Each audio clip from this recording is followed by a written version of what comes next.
Les gens qui connaissent leur Dieu seront forts et feront des exploits. Chaque zone d'oppression dans la vie d'un croyant est une zone d'ignorance de Dieu, d'une dimension de son esprit. Le secret de la préservation est capturé dans la force de ta connaissance de Dieu. Chaque zone d'oppression dans la vie d'un homme est un indicateur d'une possible ignorance d'une dimension de Dieu. Les gens qui connaissent leur Dieu. Donc la question n'est pas de savoir si tu as un Dieu ou non. J'interagis avec beaucoup de personnes et tu entends des questions comme « Si Dieu est là, pourquoi cela arrive-t-il » Le problème n'est pas de savoir si Dieu existe ou non. Le problème peut être retracé à ton ignorance. J'ai traversé des douleurs. J'ai traversé des périodes où l'on dit que Dieu est réel. Le problème n'est pas la réalité de Dieu. Que sais-tu de Dieu? Et quelle dimension de Dieu connais-tu qui peut gérer le défi évident dans ta vie? Quoi que ce soit qui est un défi n'est même pas un argument sur le fait que tu es un Dieu ou non. Tous ont un Dieu, mais ceux qui sont forts et qui feront des exploits sont ceux qui connaissent leur Dieu.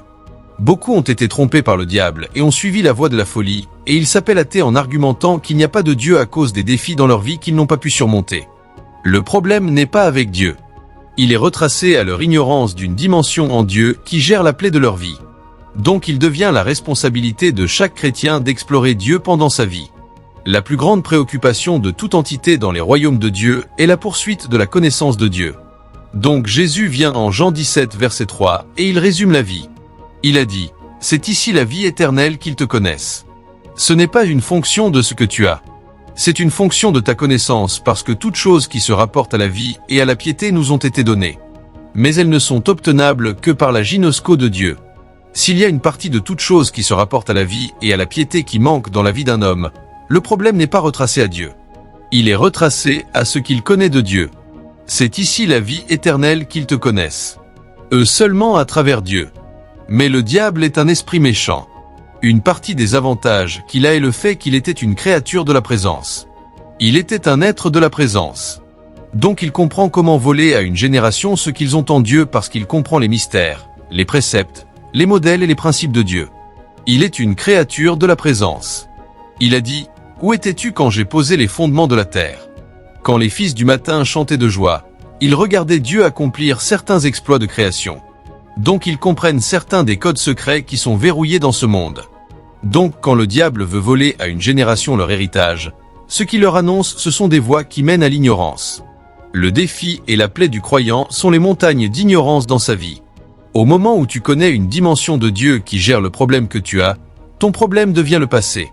Et la raison pour laquelle nous prêchons et continuons à prêcher est d'ouvrir les portails de Dieu afin que les hommes puissent le connaître et communier avec son esprit.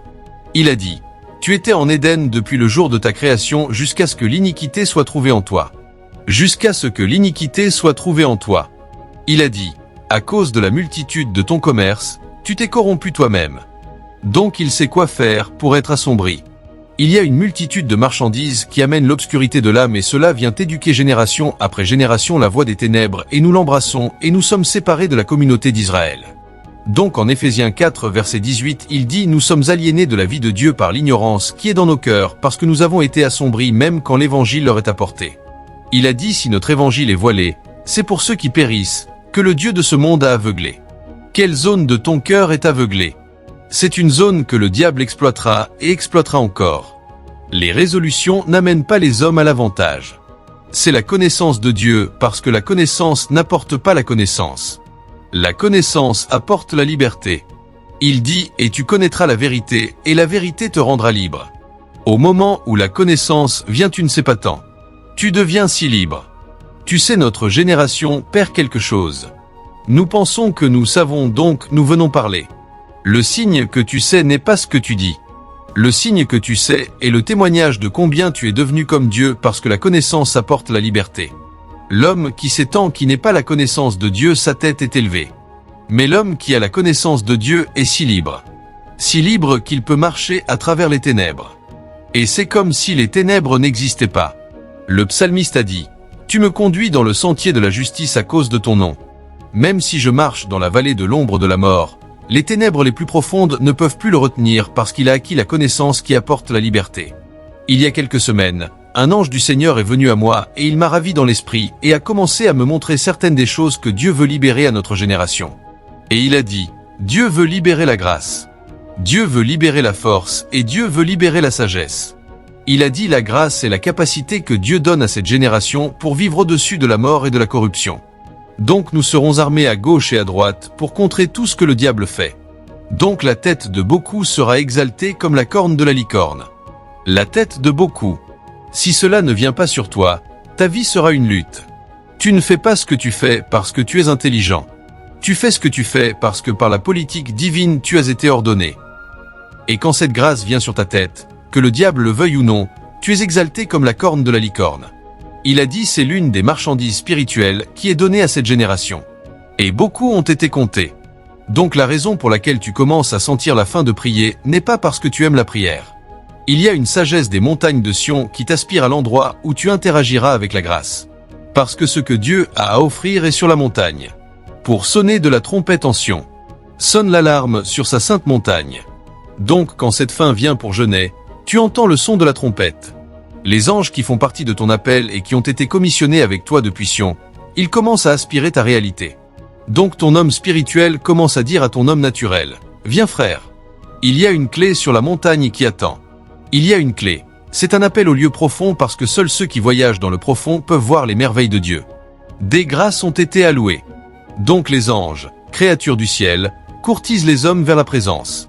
Ils courtisent les hommes en les aspirant dans la prière. Cela ressemble à s'ils sont inutiles. Beaucoup sont distraits par la poursuite de la vie. Ils poursuivent des choses parce que le diable apporte l'anxiété comme un fardeau et le met sur leurs épaules. Nous ne courons pas en accélérant. Nous courons en attendant. Donc peu importe qui bouge en premier. Le gars peut labourer et avancer. Attends-moi. Quand je touche cette grâce, il a dit la main de Dieu est venue sur Élie. Il a dépassé le char d'Achab. Peu importe si tu cours sur le char du roi. Quelle est la grâce sur ta tête quand elle vient? Oublie. Tu conduiras ta génération. Dieu libère des grâces. Beaucoup qui ne participent pas, ils ne sont pas conscients. Quelqu'un entre dans sa chambre, il vient d'un service d'église, il veut encore prier. Ce que tu ne sais pas, c'est qu'avant que tu ne rentres à la maison, l'ange t'attendait parce qu'il sait que le voyage vers le sommet de la montagne est encore loin et tu n'as pas assez préparé. Donc tu as prié le matin, mais tu dois prier la nuit parce que tu dois toucher cette grâce. C'est une huile qui coule de Sion. Combien cette huile reposera-t-elle sur leur tête? Les hommes qui doivent changer la fortune des nations sont ici, mais ils ne connaissent pas la valeur de la grâce. Ils ne connaissent pas les choses qui ont été capturées dans la saison. Ils ne savent pas que même si le diable a envoyé une plaie, Dieu l'a retournée pour notre bien. Tu étais censé changer le Canada, mais tu es distrait par Chevron. Donc Dieu dit, reste à la maison. Et les anges te courtisent chaque jour, et puis tu finis sur Big Brother Niger. Il t'a vu, et il découvre qu'atteindre le sommet de la montagne prendra 8 mois. Donc cela a commencé en janvier, mais tu as passé janvier à avril à regarder une émission. Donc même quand tu continues, tu n'atteindras pas le sommet, sauf par miséricorde, nous nous levons. Nous disons c'est notre génération. C'est notre génération, et nous sommes sur Facebook à chatter du matin au soir. Je ne sais pas. J'ai vu une vision dans l'esprit, et cela m'a troublé. J'ai vu des hommes qui étaient à l'église pendant 10 ans qui y étaient en maîtrisant l'activité, et j'ai vu de jeunes gens qui venaient juste de l'extérieur les dépasser et commencer à conduire la génération. J'ai dit Dieu l'interdise. Nous devons être discernants pour sentir l'appel du ciel. Une grâce vient. Et la deuxième chose que Dieu libère est l'endurance afin que les hommes finissent fort, parce qu'il y a 2 sortes de ténèbres. La première ténèbre arrête le mouvement de Dieu. La deuxième ténèbre empêche le mouvement de Dieu de commencer. Il a dit, et en ces jours la voix de Dieu était rare. C'était un mouvement qui a commencé avec Samuel, mais Élie l'avait détruit. Il a dit la voix de Dieu était rare. La lampe dans le sanctuaire s'était éteinte. Le mouvement était mort parce qu'il n'y avait personne pour entretenir la présence. Les mouvements meurent. Nous courons pour des réunions. Nous recevons des impartations, mais leur durée de vie ne dépasse pas 3 semaines. Et puis nous venons nous vanter de combien d'hommes ont imposé les mains sur nous, et avec qui nous avons pris des photos. C'est la grâce sur ta vie qui te donne une identité en Sion. Que se passe-t-il si tu es allé à Sion et qu'ils t'ont dit tu es l'Élie de ta génération, et puis quand ils ont vérifié ton profil il n'y avait rien comme Élie qui se reflétait dans ta vie parce que tu n'as pas gravi l'oreille de David pour porter ton vêtement. Ce qui vient est lourd, mais c'est par grâce et non par la chair. Je sais que tu es intelligent. Je sais que tu es intelligent. Je sais que tu es un orateur, mais les orateurs ne sont pas nécessaires. Les sages ne sont pas nécessaires. Ce sont les graciés, ceux que Dieu a graciés. Ce sont eux qui sont nécessaires. Et il y a un endroit où les hommes portent des vêtements dans la gloire. Il a dit dans Cantique des Cantiques 4, verset 4, il a dit sur le cou des montagnes de David sont les boucliers de nombreux guerriers. Il y a une force qui vient, les faibles deviendront puissants. Tu leur demandes comment, ils disent 400 hommes brisés et battus sont venus à David à Adulam. Il n'a pas besoin de ta force. Celui avec qui tu as affaire, son nom est appelé El Shaddai. Il n'a pas besoin de ta force. C'est pourquoi Dieu brise les hommes pour les utiliser. Donc tu perds ta confiance en ce que tu penses avoir. Ce n'est pas un atout dans l'esprit. Des hommes brisés et battus ont rencontré David. Et quand David en a eu fini avec eux, ils ont été appelés les hommes vaillants de David. La désignation avait changé parce que la force est venue. C'est une partie de notre artillerie. Si tout ce que tu as est ton certificat, mon frère, tu ne peux pas tenir face à la marée. C'est une lourde. Tu as besoin d'endurance dans l'esprit. C'est pourquoi il a dit au sujet du jeune homme en 1 Jean 2 verset 14. Je vous écris à vous jeune homme, parce que vous êtes fort et que la parole du Seigneur demeure en vous et que vous avez vaincu le malin. Vous êtes fort. Pourquoi êtes-vous fort? Parce que votre endurance est dans les eaux de l'esprit. La parole du Seigneur demeure en vous. Ce sont les hommes qui mangent la parole de Dieu chaque jour. Il a dit l'homme ne vivra pas de pain seulement, mais de toute parole qui sort de la bouche de Dieu. Les merveilles sont les armes des jeunes hommes. Il dit vous avez vaincu le malin. Donc quand tu veux voir un homme qui est un jeune homme dans l'esprit, vérifie combien de dommages il a causé aux ténèbres. Mais tu as besoin d'endurance, endurance, endurance, endurance. Et puis la sagesse. Par la sagesse une maison est bâtie. Par l'intelligence elle est établie, et par la connaissance les chambres sont remplies. La sagesse n'est pas l'intelligence, c'est la capacité d'entrer dans le cœur d'un esprit et d'isoler son conseil. Donc tu vis à la lumière de Dieu. C'est pourquoi Job a dit par la lumière je marche à travers les ténèbres. Par la lumière je marche à travers les ténèbres. Il avait la capacité d'entrer dans le cœur de Dieu. Donc quand Job parle, il parle parce qu'il a isolé le conseil de Dieu. Ce n'est pas une activité pour les prophètes. C'est l'une des armes de l'armée. Merci à Dieu pour l'avantage que les prophètes ont. Mais chacun de nous doit apprendre comment entrer dans le cœur de Dieu. Donc quand nous parlons, nous confirmons les ténèbres. Et encore j'ai vu que celui qui avait été jeté comme profane de la montagne de Dieu avait développé une autre stratégie et j'étais troublé dans mon esprit. J'ai dit pourquoi le diable a-t-il toujours un moyen de contrer tant de choses que Dieu fait afin d'avoir une moisson? Quelle forme d'intelligence est-ce? Comment est-ce possible? Et il a dit la sagesse du diable n'aurait compté pour rien si les hommes s'étaient abandonnés à Dieu. Donc le pouvoir n'est pas dans l'intelligence des ténèbres. Il est dans la déloyauté, la rébellion des fils de la lumière. Et j'ai vu les machinations des ténèbres. Et j'ai vu ce que j'ai appelé mutation. Mutation. J'ai dit, quelle forme d'intelligence est-ce? J'ai vu un homme prophétisant avec puissance et prêchant contre l'immoralité, et l'étape suivante le même homme commet l'immoralité. J'ai alors dit ceci est contre la loi de l'esprit. La lumière et les ténèbres ne peuvent pas cohabiter. Quelle forme de sagesse est-ce? Donc le diable ne combat pas l'homme qui a faim de Dieu. Le diable veut juste créer une occasion où l'homme peut ajouter les ténèbres à la lumière, et il appelle cela mutation. Et c'est la première chose qui disqualifiera l'armée de Dieu parce que tu n'es ni chaud ni froid. Je te vomirai de ma bouche. Donc ce n'est même pas le diable qui te disqualifiera. Dieu te rejettera parce que tu es une combinaison de lumière et de ténèbres. La première chose ce soir commencera de l'âme parce que c'est la corruption. Papa a cité l'écriture. Je dis au pays de Zabulon, au pays de Nephtali, par le chemin de la mer au-delà du Jourdain, Galilée des nations, le peuple qui était assis dans les ténèbres, c'est ce que cela signifie. Plus de 80% des jeunes prédicateurs sont compromis. Nous savons quoi faire pour bouger le feu. Et nous savons aussi comment perfectionner des secrets qui sont détestables devant le Saint d'Israël. Mutation. Donc à la fin de la journée, quand l'appel sera fait, beaucoup ne seront pas là. C'est ce qui fait que les hommes viennent au Seigneur, et ils disent « Éloignez-vous de moi, vous qui commettez l'iniquité ». Ils savent comment combiner la lumière et les ténèbres. Et j'ai regardé encore, et j'ai vu un autre mystère. Il l'a appelé dislocation. Donc des hommes qui ont embelli l'ambition, il les a laissés avec leur faim, et ils ont pressé jusqu'à ce que soudain j'ai vu des évangélistes devenir politiciens, et j'ai vu des intercesseurs devenir évangélistes, et j'ai vu des apôtres devenir marchands, et j'ai dit qu'est-ce que c'est? Il dit afin que les hommes courent sur une piste que Dieu n'a pas conçue pour eux. Et si tu es dans la mauvaise direction, la vitesse n'est pas un avantage. Donc tu courras et finiras premier. Mais quand tu cours, ils te diront ceci n'est pas ta piste. Tu as bâti la force, tu as bâti l'endurance, mais tu cours sur la mauvaise piste. Tu n'as pas participé à la course. Quand tu arrives, ils disent « D'où viens-tu? Qui es-tu? Tu es puissant sur ton trône. Les médias sont censés être un outil pour avancer le royaume, mais cela est devenu un outil pour disqualifier beaucoup parce que beaucoup font leur ministère par Facebook. C'est à propos de likes et de followers. Mais aucun homme ne peut isoler le conseil de Dieu. Il n'y a pas de témoignage. Nous citons des hommes, nous citons leurs rimes. Un homme peut scorer ton message, mais il n'a pas la vie que le message communique. Ténèbres. Tu règnes. Tu règnes. Tu règnes. Tu règnes. Tu es puissant sur ton trône. J'ai dit, pourquoi les pères ont-ils réussi? Il a dit parce qu'ils ont seulement fait ce que Dieu leur a dit. Nous avons la capacité, mais nous ne sommes pas abandonnés. Comment ont-ils réussi? Ils étaient à l'aise avec ce que Dieu leur a dit. Donc un homme est à l'aise s'il n'est pas connu toute sa vie. La seule chose qui le rend heureux, c'est quand il vient à la place de prière et qu'il peut interagir avec la présence. La présence était leur focus.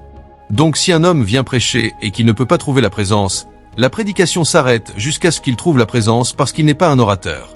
Il est un communicateur de vie. Il est un témoin de la vérité. Il est un gardien de l'essence de Dieu. Nous ne sommes pas préoccupés par les choses de l'esprit. Nous sommes préoccupés par les choses terrestres et mondaines parce que notre structure d'âme a été couverte de ténèbres. Puissant sur ton trône. Et encore une fois, j'ai vu un autre mystère sombre dans l'esprit et c'est la distraction. Ce n'est pas un péché. Tout le monde se vante de prétendre être saint. Mais il y a quelque chose qui épuise notre énergie. C'est appelé distraction. Donc le gars prie en langue pendant 4 heures. Il le diffuse en 10 minutes et puis il suit un cycle. Il fait un pas en avant, il fait 3 pas en arrière. Il fait un pas en avant, il fait 3 pas en arrière. Au moment où il court pendant 1 an, il est à plusieurs kilomètres derrière là où il avait commencé. Et puis il pense qu'il court, mais il passe en réalité par un cycle qui le ramène en arrière. Donc au moment où nous devenons vieux, nous réalisons que nous n'avons pas fait de progrès. Et j'ai commencé à supplier le Seigneur d'abord pour moi-même. J'ai dit, Seigneur, aide-moi. Aide-moi. Aide-moi. Que dois-je faire? Que dois-je faire? Que dois-je faire? Que dois-je faire? Et il a dit, lève tes yeux de là où tu es maintenant et vois. Et mon esprit est allé aux Écritures en Genèse 13, verset 14. Et il a dit à partir du verset 10 que l'eau a levé ses yeux, et il a vu les plaines de Sodome et Gomorrhe, qu'elles étaient vertes, et il a choisi ce chemin. Mais à la fin de la journée, cela est devenu un terrain de désolation. Mais Abraham a attendu jusqu'à ce que Dieu dise, lève tes yeux. Et il a regardé au nord, au sud, à l'est et à l'ouest. Et Dieu lui a donné le monde entier. Donc il a dit la seule façon de réussir n'est pas de bouger jusqu'à ce que Dieu parle. Il a dit cela tue l'ambition, cela tue la corruption. Si tu sais que tu ne peux pas faire un pas jusqu'à ce que Dieu parle, tu ne seras peut-être pas trop rapide à bouger. J'ai vu la raison en Marc 1 verset 35. Il a dit de bon matin, Jésus est allé dans un lieu désert et là il a prié. Si tu sais que tu peux faire un mauvais pas, alors tu ne bougeras pas jusqu'à ce que Dieu parle. Donc certaines personnes doivent commencer leur journée à 12 heures pour être précis. Tu es puissant sur ton trône. Ce n'est pas une condamnation, frères et sœurs. C'est une alarme dans l'esprit. Tu es puissant sur ton trône. Ils ont regardé vers lui et ils ont été rayonnants. Ils n'ont pas été honteux. Leur visage était rayonnant. La première façon de survivre est de savoir comment regarder. C'est de savoir comment regarder. Parce que quand tu regardes vers les montagnes de Dieu, cela tournera tes yeux de ton affliction. Et alors tu entreras là où ta destinée est résolue. Donc Paul a dit en 2 Corinthiens 4 verset 17, « Nos légères afflictions sont pour un moment. » Il t'apporte une compréhension que ce qui arrive maintenant ne peut pas caractériser ta vie. C'est là que la maladie devient l'une des choses qui seront traitées facilement.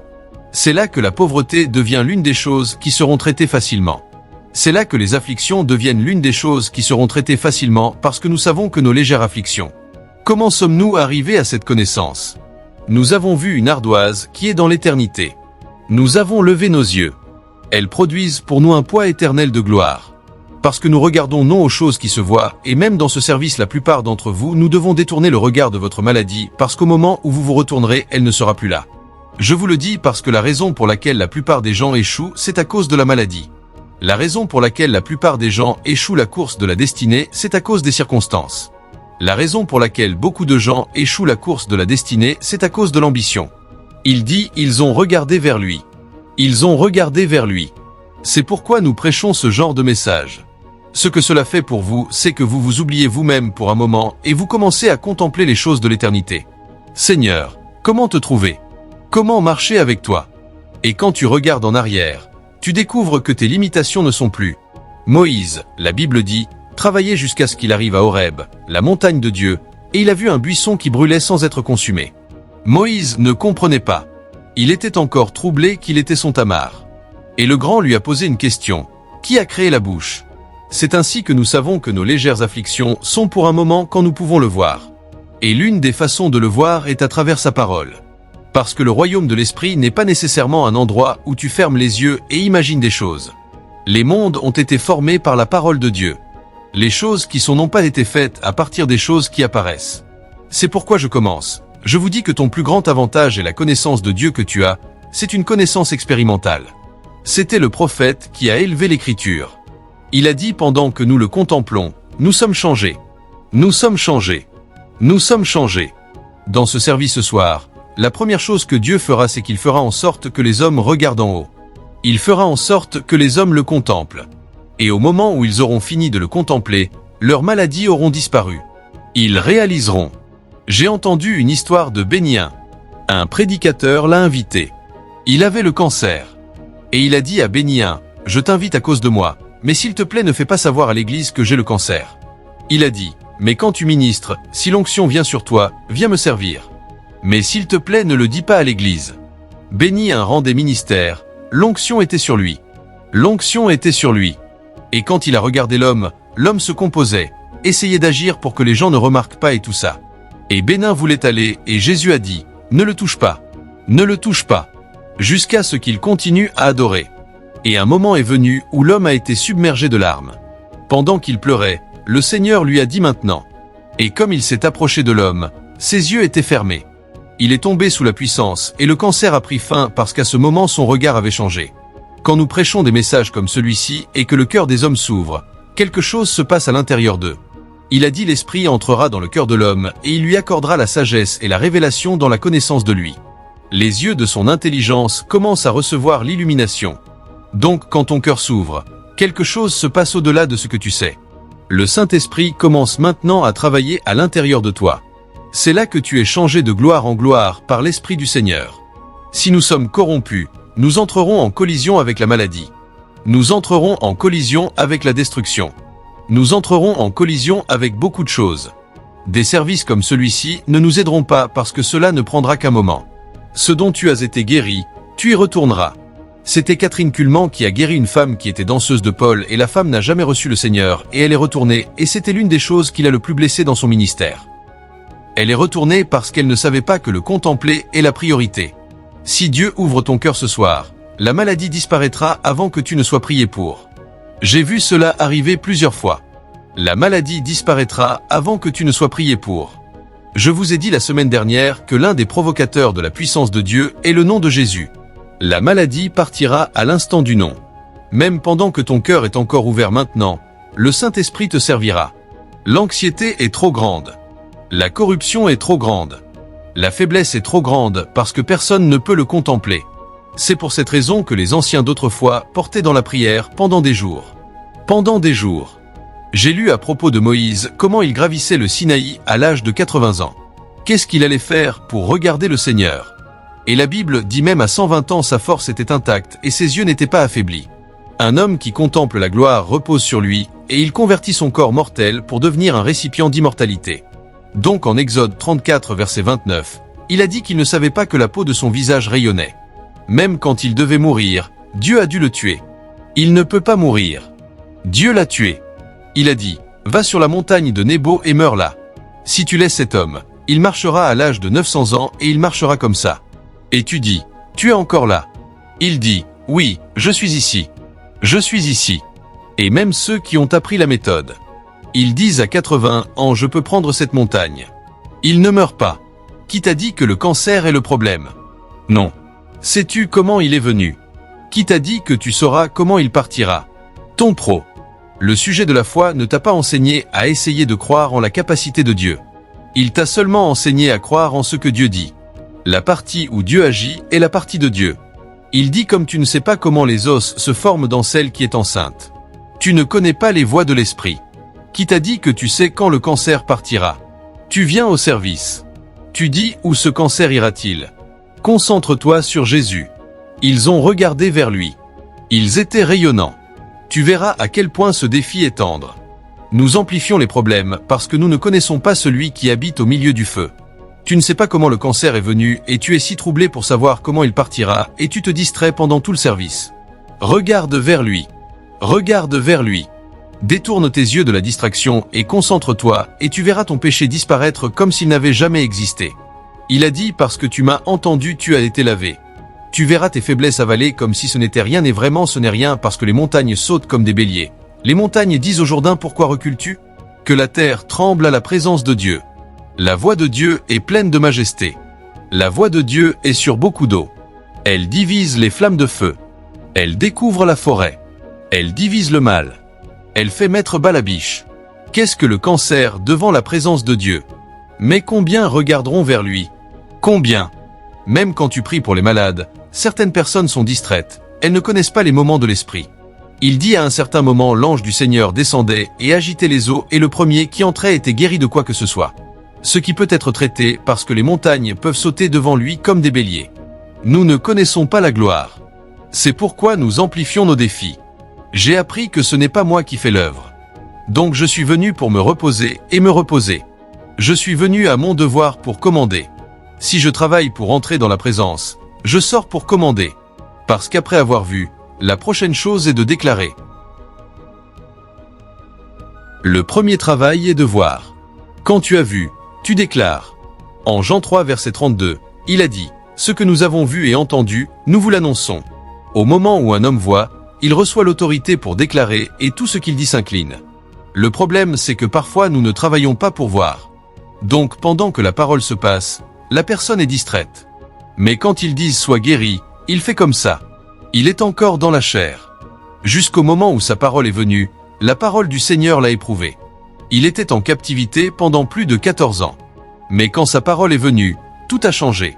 Il a dit le roi a envoyé pour le délier, même le chef du peuple pour le faire gouverneur de sa substance et seigneur de sa maison pour enseigner la sagesse à ses sénateurs. Quand un esclave est-il devenu enseignant de sénateur ? Quand sa parole vient. Attends jusqu'à ce que ma parole vienne, alors tu verras que je suis indestructible. Attends jusqu'à ce que ma parole vienne, alors tu sauras que cette maladie ne peut pas me tuer. Attends jusqu'à ce que ma parole vienne. Je vais attendre jusqu'à ce que cette parole vienne. Donc quand je suis dans un service, je cherche la parole. Mon travail est d'attendre. Si je la trouve, cela peut être en racontant une histoire, mais ma parole viendra à travers l'histoire. Tu es ancien sur ton trône. Nous commencerons bientôt à déclarer parce que beaucoup de personnes commencent à voir. Je peux percevoir l'énergie maintenant.